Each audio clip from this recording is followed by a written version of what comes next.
A lot of people think it's hard to start a YouTube channel. Honestly, in my opinion, I feel like that's the easiest thing you could do. Now, I'm not saying you're going to be a millionaire in 2 days or in 2 weeks, heck, even in 5 years. But I'm saying it's the easiest thing to start nowadays. Think about it. How many of us have an iPhone? How many of us have a Samsung Galaxy? Or all these other smartphones that are out that I don't even know all of them. The OnePlus One and I don't know, all the other ones that I don't know. But all of them nowadays in 2025 have amazing camera specifications. And with that being said, that means you could easily just turn on the phone, go on the app, on the camera app, and just start recording yourself in 1080p, 60 frames per second.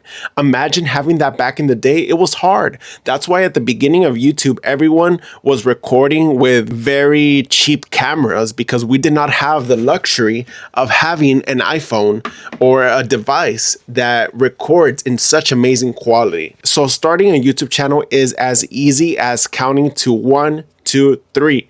It's as easy as counting to 3, simple as that. Why? Because anyone, and I know I'm saying this again, but it's because it's that simple. You just have to pick up your phone and press record. And I don't care what the topic is. As long as you just record a video, you can easily post it. And from right there, start your YouTube journey to doing it is whatever it is that you want to do. Right? I don't care if you want to do baking videos. I don't care if you want to start a gaming channel. Even though you might think they are saturated because, nowadays they kind of are. But the way you're going to succeed is if you stand out and you just start doing whatever it is that makes you happy. Right? Because a lot of us, we have this bad strategy that we want to be like our favorite YouTuber. We want to be like the most popular YouTuber. No, you don't want to be a secondhand Mr. Beast. Or you don't want to be a secondhand PewDiePie. You got to be yourself. You got to be the first person. Try to be unique in your own way. Try to just show people that you are a different human being than these other creators, right? Because only people are going to want to subscribe to you if you offer something else. Because why would they want to subscribe to you if they could just go to their favorite YouTuber that is already doing that niche and they're going to watch them instead of you because they're going to look at you and be like, who the heck is this guy? I'd rather look at the YouTuber that I've been watching for years, right? So you got to offer them something different. You got to offer them something that they're going to want to come back to. Now, that could be different things. It could be your sense of humor. It could be your personality. It could be your editing style of video. It could even be your YouTube ideas, right? Maybe you start doing things that people don't really do. And that ultimately is going to gain you an audience if you do it well enough. Now, as we're starting this YouTube thing, we need to also see how we could create better videos than our past ones. Because if we just create the same old content, yes, it could work. I'm not saying that it's not going to work, but you have to keep in mind, people are going to start getting bored. People are going to start wanting to want new things. And that's just how YouTube is.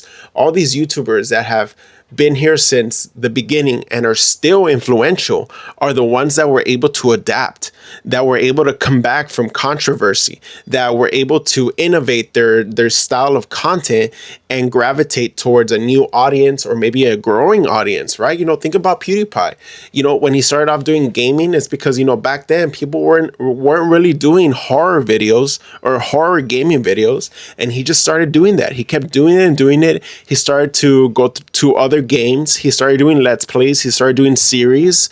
Then ultimately he went to like more commentary style videos. And then he started doing his own little series of You Laugh, You Lose or Cringe Tuesdays or, all these Pew News. And he started transitioning into a new style of video content that people just kept coming back to because he learned to adapt to his new audience and he just kept going with what worked.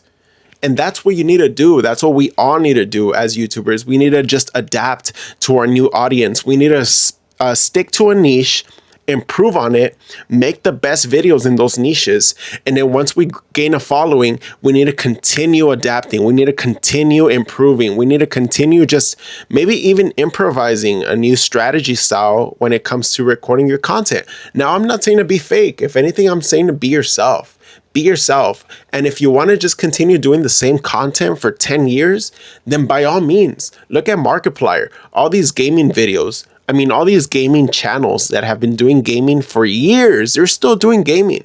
And that's okay if you want to stick to that specific niche, you know, but a lot of people, they tend to always adapt to a new era of style of videos because their audience is, believe it or not, their audience is growing. So imagine if you're a gaming channel and your audience is from 10 to 14 years old. In 10 years, they're going to be what, 20 to 24? They're going to be much older. Now, is your content going to still relate with them?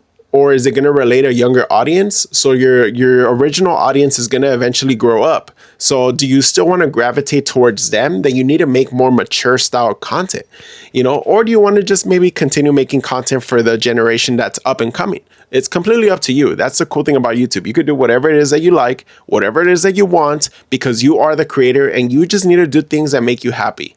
And honestly, for me, I want to mix in this channel with vlogs, with talking videos about my opinion, about my experiences with YouTube, or maybe some other cool challenges that I might think of, you know, maybe even document my life with my wife because we are expecting a child. So maybe document her journey and then ultimately leading up to the birth of our child, which I think would be really, really amazing because I would want to document that. That way my son or my daughter can have these videos to look back at so that they could see their father, their mother going through this whole process of becoming parents.